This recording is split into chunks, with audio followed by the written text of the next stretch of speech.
The E-Myth Revisited by Michael E. Gerber is a book that challenges the idea that small business owners need to have natural talent to succeed. Gerber argues that anyone can succeed in business if they focus on three key components: their own skills, building a system for the business, and having a clear growth strategy. My top 10 messages from this book that are easy for anyone to understand are the following. Number one, to succeed in business, you have to have a system in place that runs independently of your own skills. McDonald's are a perfect example of that.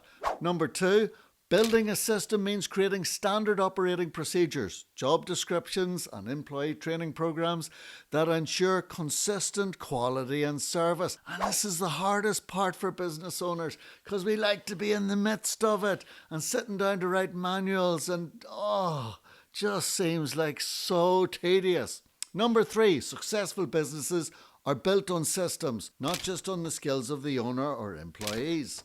Number four, small business owners often fail because they focus too much on the technical work of the business and not enough on the business itself. So they get sucked into the minutiae. Number five, to create a successful and sustainable business, you need to focus on building a system that can be scaled and replicated over time, and that everybody follows it. Number six, a clear growth strategy is essential for any business that wants to expand and thrive over time. Number seven, business owners should think about how they can turn their business into a franchise model, even if they don't actually plan to franchise it. Number eight, by building your business with a franchise mindset, you can create a scalable, replicable system that can be expanded and replicated over time.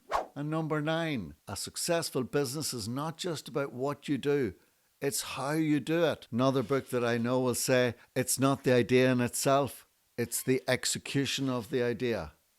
So powerful.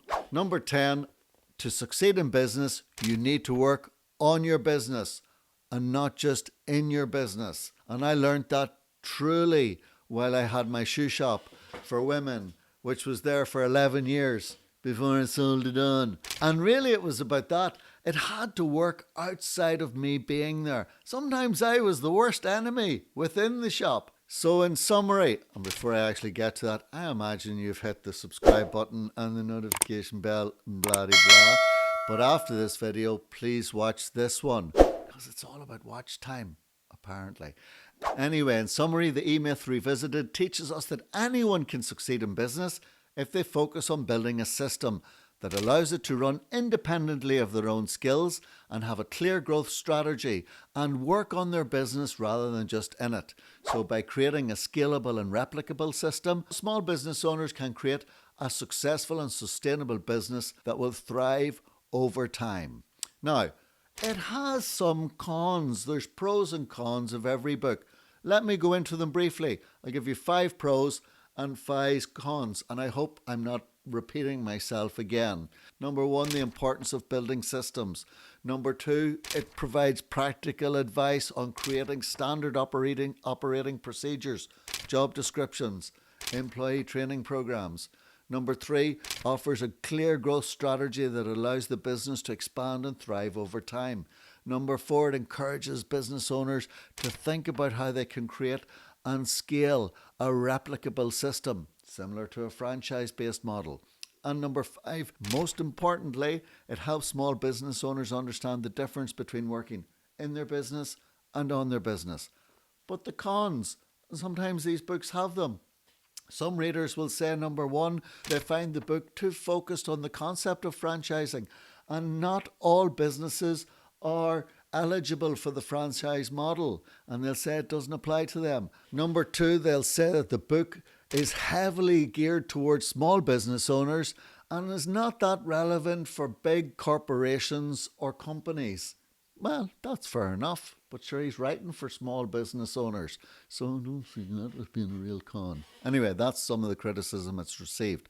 Thirdly, the writing style can be a bit dense and technical, which isn't that appealing for some readers. Number 4, some of the examples used in the book are a tad outdated and perhaps irrelevant for current business trends, especially the fast-paced way that business develops nowadays. And number 5, the book does not provide a step-by-step guide for implementing the concepts, which will leave some readers feeling unsure of how to apply the advice to their own businesses. But overall, the majority of people would agree that it is valuable, especially for small business owners looking to build a sustainable and successful business. And there are several big hitters who have spoken about it, the likes of number 1, Tim Ferriss, who's the author and podcast host. He has recommended the book on his blog, and in interviews he says it is essential reading for anyone who wants to start a business or improve an existing one. Seth Godin, whom I love, the marketing guru and author, has called the E-Myth Revisited a classic, and he recommended it in his own book, Small is the New Big. Pat Flynn, big part of the passive income world, has listed this book on one of his top recommendations for entrepreneurs and business owners on his website. Ramit Sethi, who was a monk at one stage and the founder of I Will Teach You to Be Rich, has cited the E-Myth Revisited as one of the books that has had the biggest impact on his own entrepreneurial journey. And lastly, we have Marie Forleo. She's an entrepreneur and the host of Marie TV. And she has recommended this book to her followers and has even had Michael E. Gerber as a guest on her show to discuss his ideas. So check that out. I hope this has helped. This is, like you can see, it's pretty well read on my end. It's even yellow in parts. So you can imagine I've got a lot of use out of this book, and I've reread it a few times just to remind myself, and it has helped me delve into systems and putting things in place. And I've popped them all on Google Drive, and I've said to the staff, read this and just follow it. And it has really helped. It's not the idea in itself, it's the execution of the idea. And finally, and perhaps for me, one of the most important lessons of this book, for me personally, is you have to learn to work on your business and not in it. This is Patrick. I hope you've enjoyed it. Don't forget to watch the next video, all about watch time, and I will catch you again. Bye-bye. Let's do some outtakes. And off we go. Where's my book? There's the book. The E-Myth. Anyway, in summary, the E-Myth revisit.